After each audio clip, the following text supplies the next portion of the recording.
Okay, we are recording, and this is going to be the first assigned reading video. Let's see how this will end up going. Yes, pointing in the right direction. That's what I'm reading, the Star Wars Trilogy. Have it right here. And I guess, for this first video, I figure, do talk about the physical book itself before really getting into the bulk of it. And also there is like a 2-page prologue, so I'll talk about that. And I think that that's going to be a good formula going forward, good format going forward, where the first video introduces the book, talk about the actual print of it and such. And then later videos will be more so about the content. So if there is a prologue, is an introduction to it, that would be in these.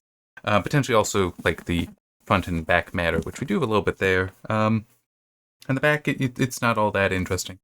Just basically, hey, yes, this is the Star Wars trilogy, the original trilogy. Looking at it, it does. Let's see if I can. Hang on. Okay, no, that's not. I thought that it had. Here we go. So it does have the list there with who wrote it, because George Lucas did not write all of it. He wrote A New Hope, which was originally just Star Wars. The Empire Strikes Back by Donald F. Glut, and Return of the Jedi by James Caan. They're also listed right there, so you can see them at the bottom of the cover image there. Which, by the way, I just pulled the cover from the Barnes & Noble page, which I have the link for it below. I did actually buy it from Barnes & Noble, and that link is just a normal link. It's not like there's any kind of affiliation or anything like that. Anyhow, personally, I like the cover art. I think that's really nice. It's kind of interesting. The saturation looks so different between the print copy and what is showing there in the image. Yeah, it comes out nicely. I don't like the physical design of the book, though. I mean, it's this is very narrow and very thick, so it's not the easiest to hold open. And I mean, I know that may seem silly, but it is a little annoying. The font typeface looks fine though. Large enough, clear. The margins are fine. I do wish that we had better information as to where you are, because there's really no table of contents. Hang on. Here. And it's this is all. It's only this that you know that you're on a new chapter. So in this case, chapter 4. Because it's not in headers or anything like that. That is kind of annoying. And the only table of contents is just to where the different individual stories themselves start. But yeah, so I would like the physical design and the interior formatting if that were different. And just to give comparison for size, I will be getting to this from this prequel trilogy. I mean, look at how different that is in physical size. So this is going to be much easier to if I do that, it just stays open. Whereas there's no way for the current book to stay open if you do that. So this is going to be much more comfortable to read. The margins are a bit larger, just for the comparison. Looks like also the line spacing is a little greater, but it still has the same issue. I called an issue with the no table of contents, and doesn't really tell you where you are aside from just name the book, and it also gives who the author is on the other side. Do we have that here? No. The header is just, in this case, because I have it open to randomly, still the first one, so still Star Wars: A New Hope, which is actually kind of interesting, because it does reference it on this page as Star Wars, but later on it is Star Wars: A New Hope. Star Wars from the Adventures of Luke Skywalker, a novel by George Lucas. Okay. So, yeah. We'll see how long it takes me to get through this, because I do enjoy the movies. I don't enjoy them as much as I used to when I was a kid, but still enjoy them. One thing, though, very interesting. So now getting into to what I actually read. I didn't write this. I read it. Prologue, which is literally front and that's it. And there's actually, I like that quote from Leia. I'm going to read it for you later. But it's very interesting reading the prologue here, because he changed his mind. Lucas clearly changed his mind after this, because it almost makes Palpatine a sympathetic figure. The Emperor, the big bad guy. Even in The Empire Strikes Back, you already see him being a bad guy. But in this, it's yes, he did maneuver because he was greedy for power. He did maneuver to become the Emperor. But I mean, obviously we don't have many details there, which is fine. I mean, he hadn't gotten to this stuff yet. the prequel trilogy yet. But it describes. It's also interesting how some of the politics involved that is mentioned there. It's like, that sounds oddly familiar for modern politics. Either side, any of the sides. I'm going to say everyone would try these things, and everyone does. The imperial governors and bureaucrats prepared to institute a reign of terror among the disheartened worlds of the galaxy. Many used the imperial forces in the name of the increasingly isolated emperor to further their own personal ambitions, not political ambitions. And it's just, it is weird because it makes it almost sound like if only, the rebels could just get the ear of Palpatine, then, well, he might potentially help clean these things up. That the Empire has become so bureaucratic that it's just naturally corrupt. But if somebody were to just try to change that, as the Emperor in theory would have the power to, that would fix it. It's like, that's not what we get later on. So yeah, that is somewhat interesting. It says, from the first saga, Journal of the Wills. I'm not sure what that reference is. I'm sorry, I'm not a big Star Wars fan. And then we get this quote here. It is attributed to Leia Organa of Alderaan Sender. They were in the wrong place at the wrong time. Naturally, they became heroes. I like that quote. That's such a good quote. It really is. Because it does, capture what it is, what's going on for Luke, especially, Han to a degree.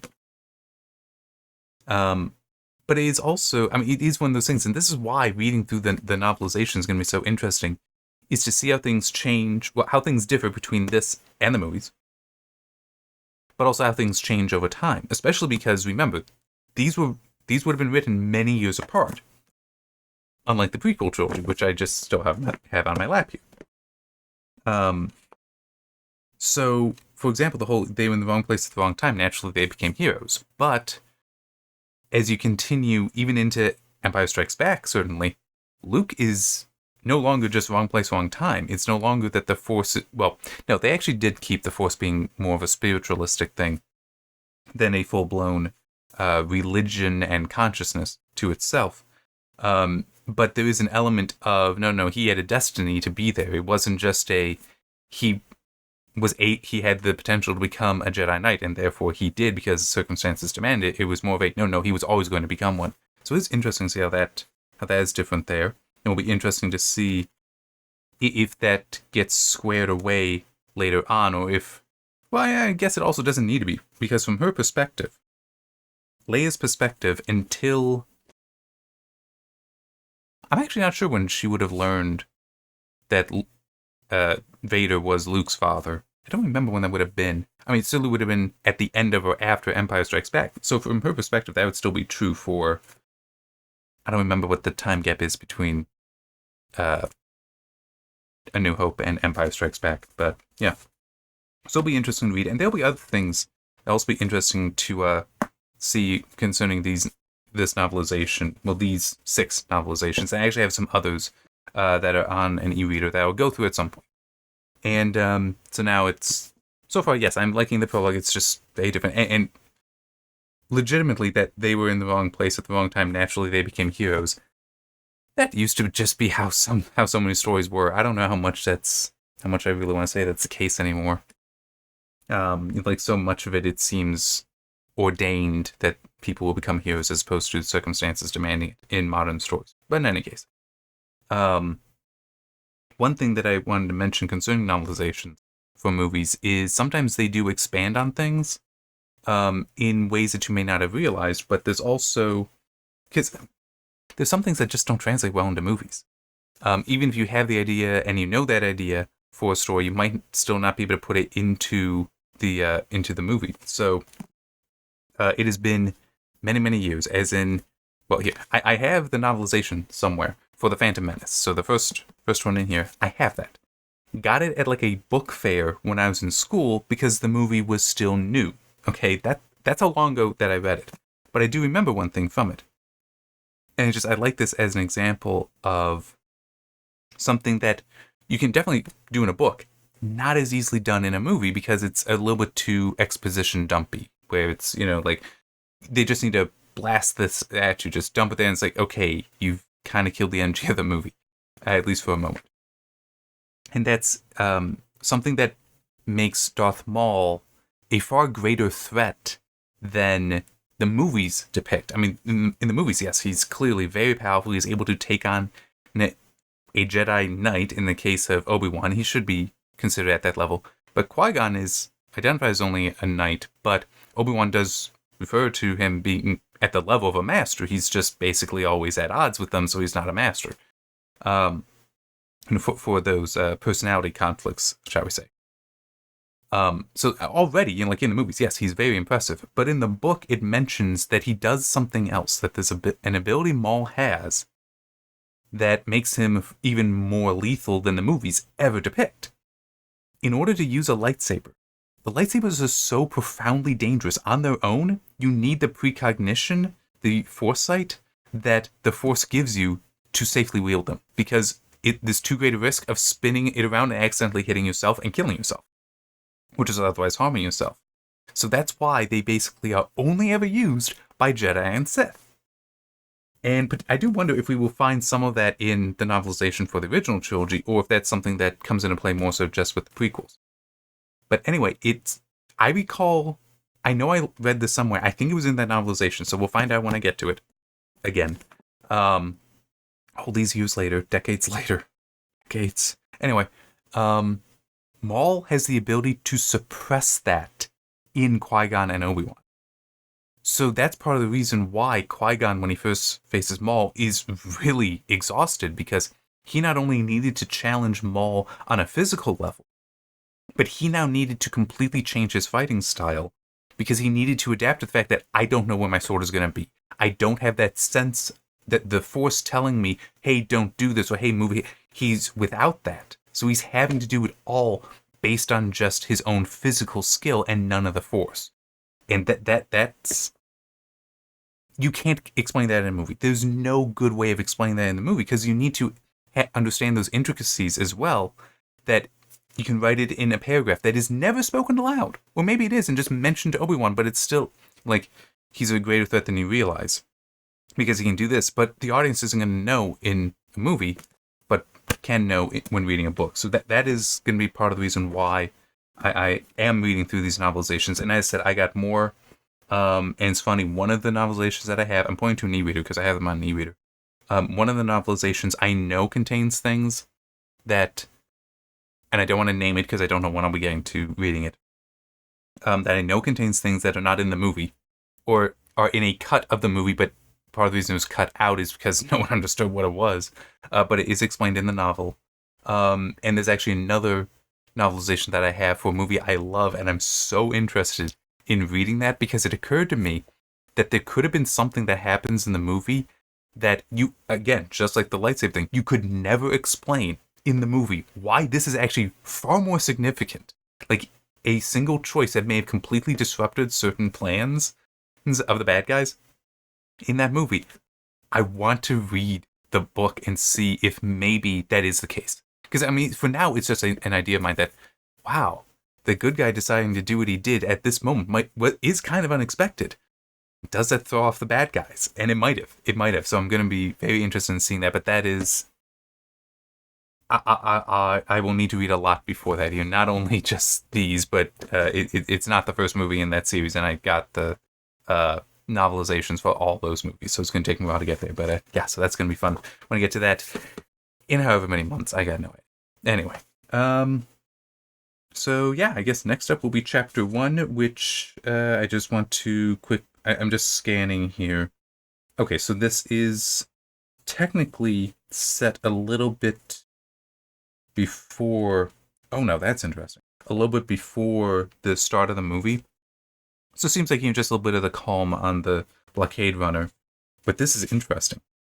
R2 glanced up at 3PO, and it's ARTOO, and then THREEPIO. So they're not just the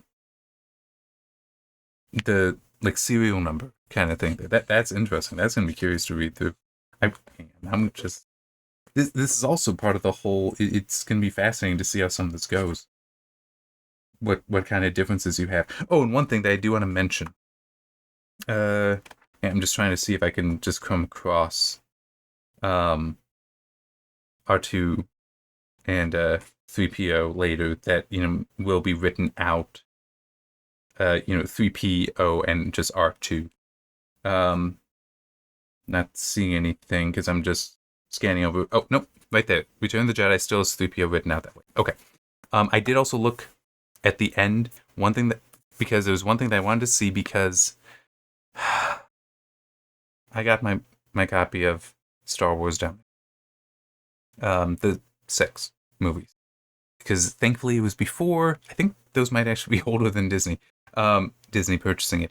But it is still a special edition, and it does include, and it's like watching, it's like, man, this really just murdered the moment when Vader grabs Palpatine to throw him down, to kill him, to throw him down the chute, or whatever that technically is called.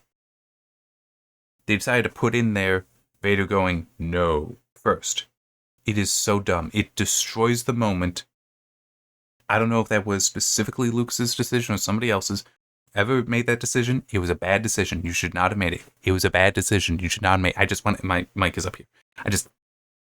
It's terrible because it does completely ruin the moment. Because it's like, why is Palpatine not going, what did you say? Ah! I mean, it's like, why is he not reacting? He's right there. Anyway.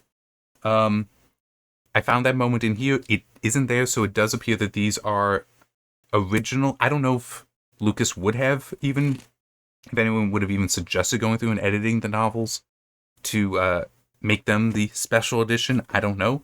But at least for that moment, they didn't, and I'm hoping that is simply the case, that these are unedited but from the originals, which I could also believe just because so many people forget novelizations even exist, which is really sad. I do kind of wonder if novelizations would, having to do these would improve the quality of movies today. It's like, hey, because you got to write it out differently. All right. More than enough of my blathering. See you next time.